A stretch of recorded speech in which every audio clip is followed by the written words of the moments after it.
하나님의 말씀은 에베소서 3장 8절 말씀을 보겠습니다.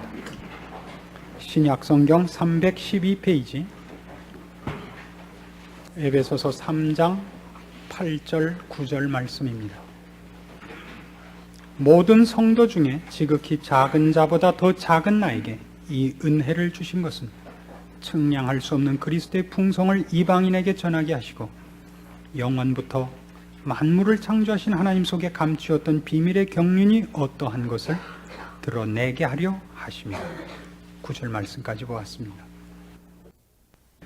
지난 시간에도 우리가 생각해 본 바와 같이 측량할 수 없는 그리스도의 풍성에 관한 얘기입니다.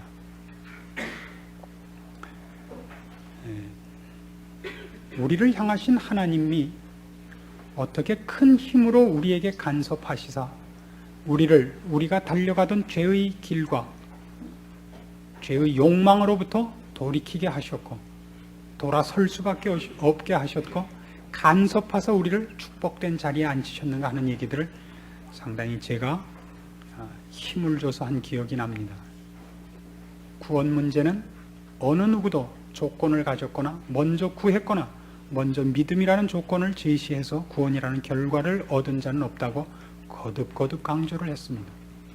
우리는 모두 은혜로 구원을 얻은 자요, 우리가 구원의 필요성을 알지 못했을 때 구원을 얻은 자입니다. 지난 주일에도 말씀드린 것 같이 그러면 우리는 뭘 하고 있어야 되느냐? 구원을 얻은 자이기에 이제부터 하나님의 자녀답게 사는 일에 우리의 모든 정성과 열심과 의지와 훈련을 아끼지 않아야 된다고 말씀드렸습니다. 구원을 얻는 문제는 우리가 할 일이 없으나 구원을 얻은 자도요, 하나님의 자녀라는 신분이 되었기에 이제는 하나님께서 그의 자녀가 자녀답지 않게 사는 것을 놔두시지 않는다 그랬습니다. 이 말씀을 이번에 우리가 8절에 있는 측량할 수 없는 그리스도의 풍성이라는 말씀으로 그것을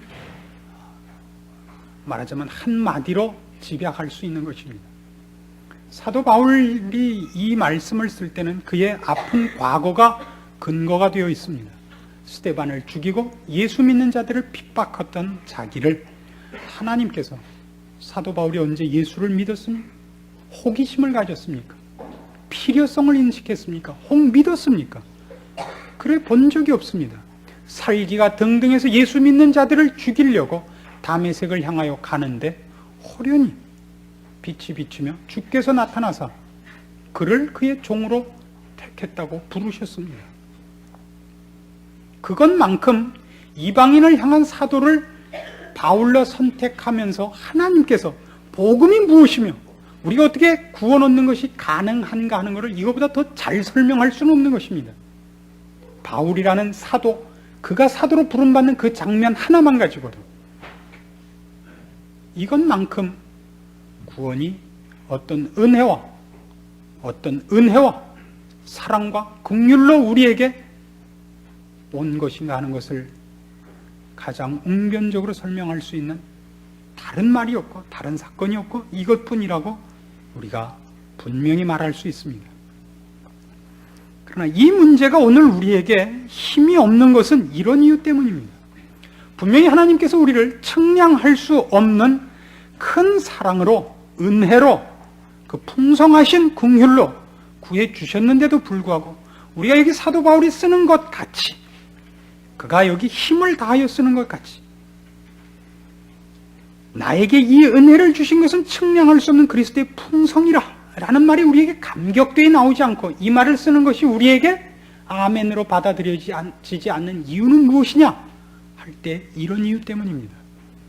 그렇게 받은 은혜가, 그렇게 얻은 구원이 별로 달갑지 않기 때문인 것입니다. 쉽게 얘기해서 오늘날 기독교 신앙의 가장 큰 비극이 뭐냐 그러면 구원을 얻은 것이 안 얻은 것과 차이가 없다는 것 아니겠습니까? 구원을 얻었는데 자랑할 것이 없어요. 구원을 얻은 것이 행복하지 않다고요. 우리는 세상에 있는 사람보다 오히려 더 불편할 뿐이에요. 저들은 화딱지나면 쌍 해버리면 되는데 우린 그럴 수도 없어요. 이제 술 먹고 어디 가서 랄이라도 한번 하면 좋겠는데 그럴 수도 없게 됐다고요. 뭐예요 이게 도대체? 구원은 괜히 얻어가지고 안 얻은 사람만큼도 카타르시스를 할 수가 없어요. 스테인레스만 쌓이고 있어요.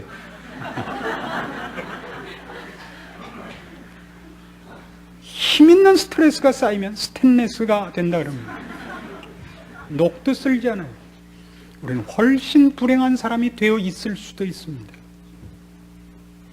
그렇지 않습니까? 예수를 믿은 것이 여러분에게 도대체 어떤 의미에서 기쁨이고 자랑이고 행복이고 희열입니까? 너무 멀지 않습니까? 죽은 다음이죠. 지금은 도무지 이익도 행복도 희열도 감격도 없는 것입니다. 그런 우리 입장에서는 측량할 수 없는 풍요로운 은혜라는 단어가 여기에 있기 때문에 읽을 뿐이지 아무런 감동도 아무런 고백도 묻어 나올 수가 없는 것입니다. 오늘날 기독교의 비극은 이것입니다. 그가 가졌던 힘을 다 놓쳐버렸습니다. 기독교의 힘은 분명히 이것이었습니다. 금과 은은 내게 없거니와 내게 있는 것으로 내게 주노니 나사렛 예수의 이름으로 일어나 걸어라. 그것을 여러분 예수를 믿으면 안전뱅이가 일어난다라는 것으로 제한시키지 마십시오. 세상이 줄 수 없는 것을 준다는 뜻입니다. 세상의 것과 같지 않은 것입니다. 너희 보물을 땅에 쌓아두지 말고 하늘에 쌓아두라 그랬습니다. 돈을 세상에 있는 은행에 넣지 말고 하늘에 있는 은행에 넣자. 그래서 헌금하자. 이런 개념이 아니라 그랬습니다. 거긴 보물이 다른 곳입니다. 다른 보물, 다른 가치관입니다. 거기는 좀이나 동록이 해하지 않는 곳이라 그랬습니다. 오늘 우리한테 가장 큰 비극이 있다면 예수를 믿는 것이 우리에게 소망이 없습니다. 기대할 것이 없고 비전이 없게 되어버렸습니다. 이것이 지금 제일 큰 기독교의 비극이 아닌가 싶습니다. 따지고 보면 여러분 책임이 아니죠. 말씀을 맡고 하나님 앞에 이 엄청난 사역을 맡은 저희들의 잘못이라고 그래야 맞습니다. 그러나 여러분이 하여튼 목사를 여러분이 난 삼형제 중에서 제일 공부 못한 사람만 골라서 보냈기 때문에 오늘날 그런 효과를 보게 된 겁니다. 그러니까 그 책임을 목사들에게만 전가시키는 것을 저는 항복할 수가 없습니다. 어떻게 생각하십니까? 물론 하나님께서 똑똑한 사람을 원치 않으신다는 국면이 있습니다.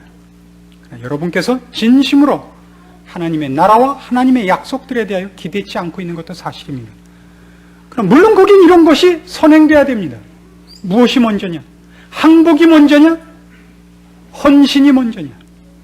성경은 언제나 항복을 먼저라고 얘기를 하고 있습니다. 항복돼서 헌신하는 것이지 헌신을 먼저 해보고 항복하는 법은 없습니다. 그럼 우리가 이런 시작부터 해야 됩니다. 무엇을 하나님 맨 처음 우리의 항복의 조건과 경험으로 제시합니까? 우리의 구원입니다. 우리는 하나님을 압니다. 이 세상이 전부가 아닌 것을 압니다. 그래서 신자들이 가장 힘을 내는 곳이 어디죠? 장례 시간입니까? 관을 앞에다 놓고 얼마나 우리가 큰 소리를 칩니까? 왜 우셔? 그 소리를 할 수 있는 건 목사밖에 없습니다. 뭐가 그렇게 슬픕니까? 왜 이렇게 절망하십니까? 곧 만납니다. 그 소리를 할 수 있는 건 기독교밖에 없습니다. 그렇지 않습니까?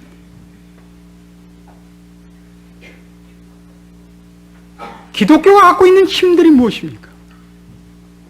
진리를 알고 있고 생명을 알고 있고 이 세상에 있는 것이 전부가 아니라는 것을 알게 된 것 아닐까요? 하나님을 아버지라 부르며 예수 그리스도를 주라 부르는 것, 이것만큼 우리를 항복해 하는 것이 있습니까? 여러분이 이렇게 인정해 드린 겁니까? 아닙니다. 계신 것을 어느 날 알게 되었을 뿐입니다. 그래서 이제 묻는 겁니다. 너희가 나를 주라고 시인하느냐? 그럼 주인 된 표가 무엇이냐? 우리는 분명히 예수 그리스도의 십자가로 말미암아 우리가 구원을 얻었다고 얘기합니다. 십자가를 생각하면 더 이상 할 말이 없다고 우리가 즐겨 고백을 합니다. 그렇습니다. 그분은 우리 죄를 위하여 가시관을 쓰셨고 홍포를 입으셨고 채찍에 맞으셨으며 못에 박혀 피 흘려 돌아가셨습니다. 고통으로만 따져도 우린 할 말이 없습니다. 성경은 언제나 이렇게 얘기합니다. 우리가 언제 먼저 하나님께 주어 하나님으로 하여금 우리에게 갚게 하였느냐? 우리가 그를 먼저 사랑하였느냐? 아니라 그가 우리를 먼저 사랑하였느니라. 우리는 거기에 항복된 사람들입니다. 그렇지 않습니까? 그 다음 요구하는 조건들이 뭡니까?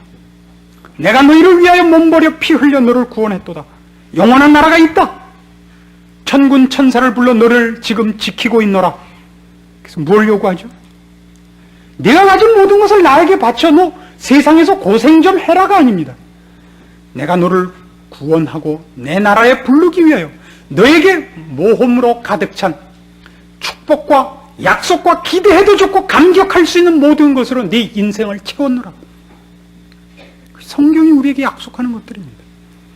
우리의 기쁨은 전혀 세상이 준 것으로는 절대 소유할 수가 없게 되어 있는 것입니다. 말씀을 앞세워 가나안 땅에 들어간 여호수아와 그 시대의 유대인들처럼 오늘날 신자 모두가 꼭 해야 하는 자기 신앙생활의 감격과 확인을 위해서 꼭 수긍해야 되는 것 있다면 이게 말씀대로 사는 것입니다. 오른편 뺨을 때리면 왼편 뺨을 내보이십시오. 억지로 오리를 가자 그러거든 심리를 가십시오. 누가 나에게 속옷을 달라 그러면 겉옷까지 줘 보십시오. 여러분에게 감격과 기쁨이 있나 없나 해보십시오. 우린 꼭 요거만 해봤습니다. 11조를 내봐라. 복 받나 안 받나. 요거만 해봤지 그것보다 훨씬 많은 다른 것들은 한 번도 해본 적이 없어요. 그랬죠. 성경엔 11조만을 약속을 한 적이 없습니다.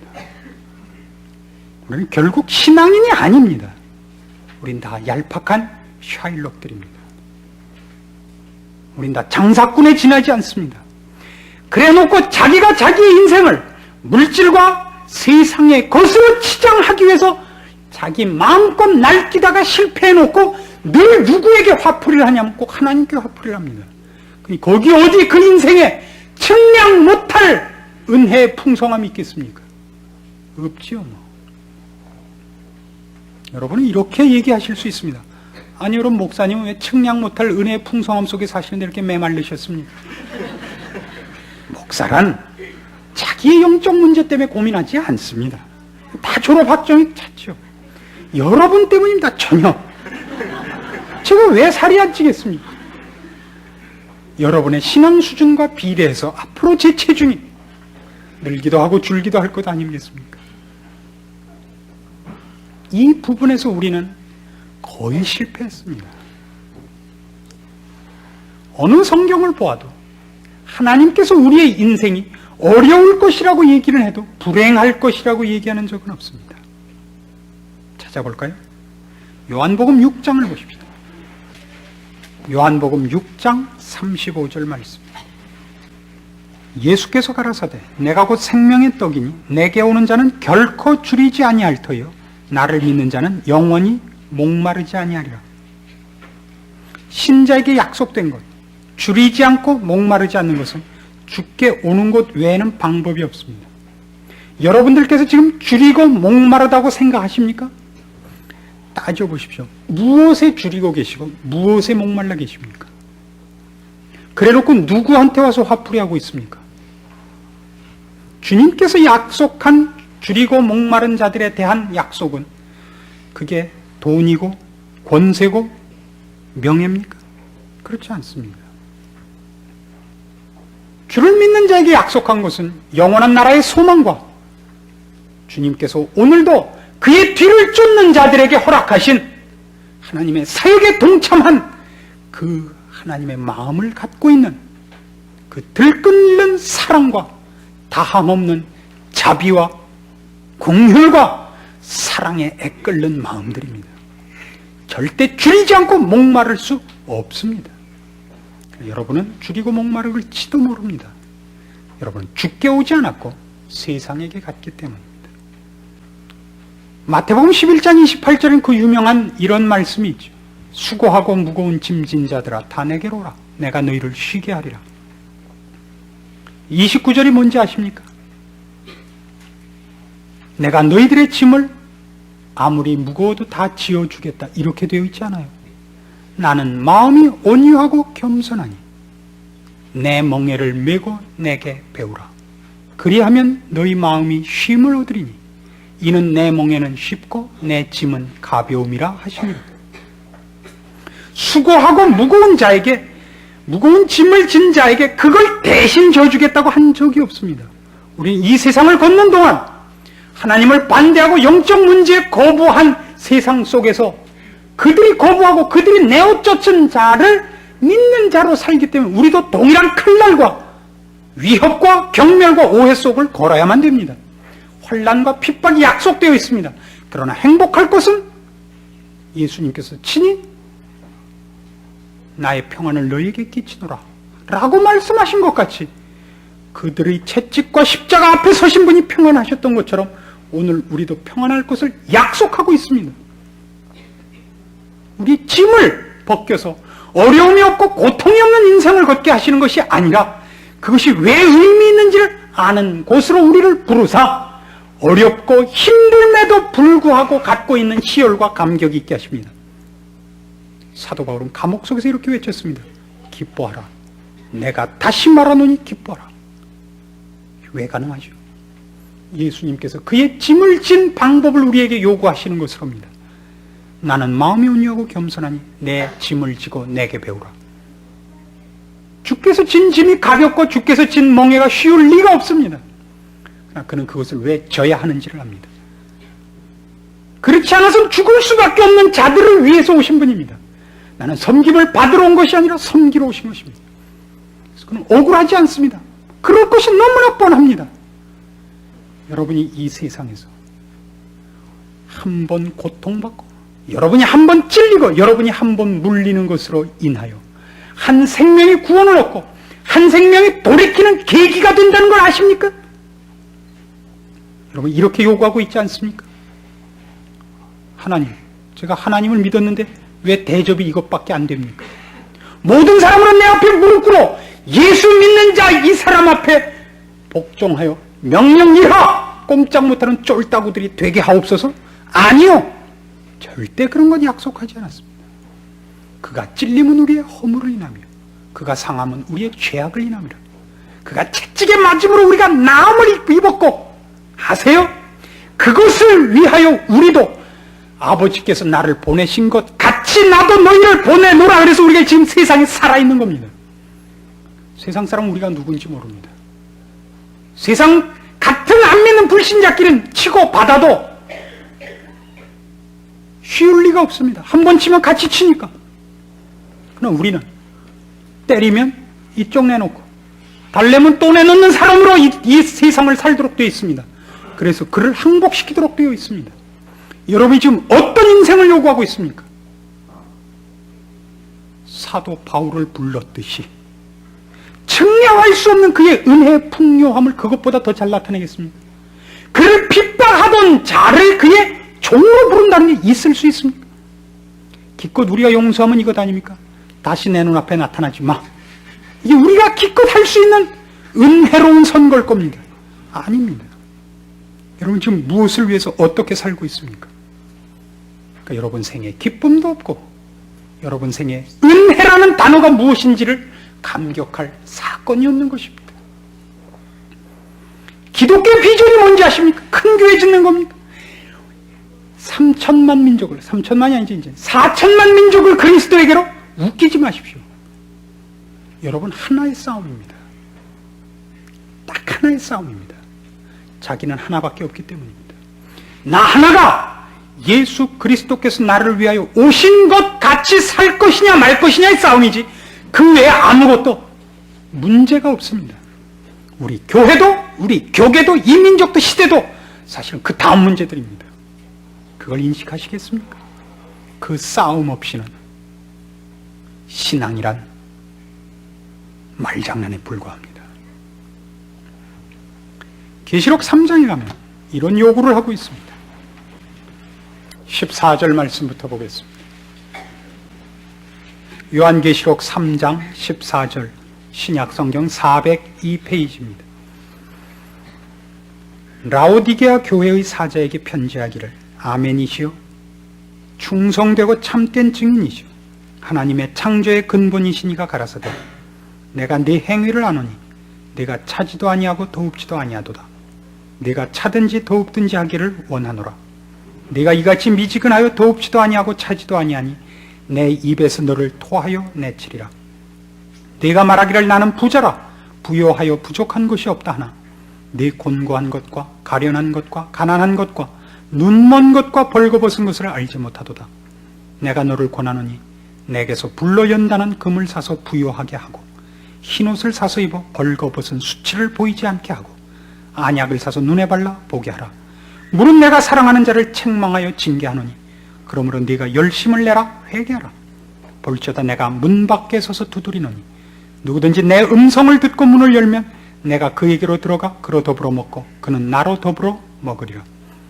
문 밖에 서서 두드리시는 예수님이 불신자의 문을 두드리는 것이 아닙니다. 지금 신자의 문을 두드립니다. 21절 보십시오. 이기는 그에게는 내가 내 보좌에 함께 앉게 하여 주기를, 내가 이기고 아버지 보좌에 함께 앉은 것과 같이 하리라. 귀 있는 자는 성령이 누구에게 하시는 말씀? 교회들에게 하시는 말씀을 들을지어다. 신자에게 하는 얘기예요. 앞에서부터 쭉 무엇을 지적했어요? 너희가 스스로 부유하다고 하나 너희는 벌거벗은 자로다. 잘 기억하셔야 됩니다. 안약을 사서 바르라 그랬습니다. 불로 연단한 금을 사서 부욕해 되라 그랬습니다. 우리의 부유함과 우리의 치장은 하늘나라적 가치와 하늘나라적 원리에 의한 것이어야지 세상의 것을 아무리 갖고 있어서 그것은 하나님 앞에 우리를 벌거벗은 자로 만드는데 조금치도 어떤 도움을 주지 못합니다. 그들이 갖고 있는 모든 부유한 것들이, 지식이, 권세가, 명예가, 어떤 물질의 풍요가 하나님 앞에서 그들을 부유한 자로 세우지 못했다 그럽니다. 무엇만이 부유한 것이라고요? 불로 연단한 금. 왜 연단되죠? 세상이 우리가 가는 길을 놔두지 않으니까. 우리의 싸움은 이거예요. 우리는 한 번도 주께서 우리를 이 세상에 보내신 삶으로서 살아본 적이 없다는 말씀입니다. 우린 신앙생활을 안 하고 있습니다. 어느 날 전부 목사가 되고 선교사가 되고 기도원으로 들어가지 않은 것이 아닙니다. 여러분의 삶의 현장이 여러분에게 맡겨주신 선교지라는 걸 아셔야 됩니다. 방법은 성경을 들고 나가는 형태가 아닙니다. 같이 식사하시고 대화하시고 무슨 사건을 같이 푸시고 그 모든 일에서 여러분은 하나님 앞에서 정직하시고 하나님의 원리대로 사는 것이어야 됩니다. 사람의 눈앞에서가 아니라 그것이 여러분의 싸움이요 신성한 사역입니다. 여러분은 왕같은 제사장이요 하나님의 말씀과 영광을 책임지고 있는 이 시대에 둘도 없는 하나님의 요긴한 사도들입니다. 무엇하고 살고 있습니까? 우리 어느 생활 속에 측량할 수 없는 그의 풍성을 얘기할 곳이 있습니까? 없지 않습니까? 왜 이렇게 됐죠? 여러분이 신자라는 것을 돌아보시기 바랍니다. 정당하게 사실 결심을 해주십시오. 어떤 사람은 이런 얘기를 곧잘 합니다. 신자들을 신자답게 만들기 위하여 다시 핍박이 와야만 되겠다. 그런 얘기를 합니다. 그렇게 너무 겁줄 마음은 없습니다. 핍박이 오는 건 저도 싫습니다. 매 맞고 좋아하는 사람이 세상에 어디 있어요? 매 맞고 좋아하는 건 팽이밖에 없어요. 누구나 싫어요, 그거. 그러나 하나님은 안 때려갖고 망하게 되는 것보다는 때려서 고치게 되는 쪽을 택하시는 분입니다. 바울이 그가 하나님을 위해서 열심을 떤 것이 하나님한테 아무 도움이 되지 않고 반대되는 일을 하고 있었습니다. 그의 사도로 만들기 위해서 간섭하셨고 눈을 멀게 하는 사건을 일으키실 수밖에 없었던 것입니다. 여러분의 생애를 돌아보십시오. 여러분에게 맡겨진 인생을 하나님 앞에 바치십시오. 선교사 되고 돈 벌어서 바치고 아닙니다. 사십시오. 정당하게 사십시오. 이를 악물고 얘기하노니 하나님을 두려워하는 자로 사십시오. 평범한 인생을 사십시오. 전도지 돌리지 마십시오. 절대. 그래 가지고야 기독교가 표현되는 그런 가난한 데서 벗어나십시오. 필요한 때가 있습니다. 물론. 그래야만 기독교가 소개되는 것만큼 가난한 것은 없습니다. 기도하십시다. 하나님 아버지, 하나님의 살아계심으로 인하여 우리가 얼마나 힘을 냈고 우리가 얼마나 승리했습니까? 우리는 마치 죽은 하나님을 섬기는 자들 같습니다. 어쩌다 이렇게 됐는지 모르겠습니다. 다시 한번 이 시대와 이 민족 위에, 그리고 우리 사랑하는 신자들 위해 주님의 긍휼을 부으시고 주의 능력으로 함께하여 주옵소서. 우리의 능력을 힘있게 하옵시고 거룩한 옷을 입게 하옵시고 보좌에 다시 한번 앉혀주시옵소서. 우리의 가진 능력으로 우리의 힘을 바라며 우리의 가진 생명으로 우리 된 것을 표현하며 하나님의 손길 아래서만 걷는 참된 감격의 생활을 간증케 하여 주시옵소서. 많은 반대 세력들이, 악한 것들이 주의 진리를 방해하며 경멸하며 오해시키며 그리고 삐뚤어가게 하려고 오늘도 이빨을 들이대고 으르렁거리고 있습니다. 그러나 우리를 지키는 하나님이 더 크시며 저 흉악한 무리들에게 잡혀있는 영혼들을 불쌍히 여기사 지금도 사랑을 베푸시는 줄 알고 우리가 당하는 어려움과 고통을 뛰어넘어 주의 안타까움에 동참하는 환희와 감사와 찬송이 있게 하시옵소서. 부디 주의 은혜가 이 민족 위에 내려진 긍휼들이 헛되지 말게 하시옵소서. 예수님의 이름으로 기도합니다. 아멘.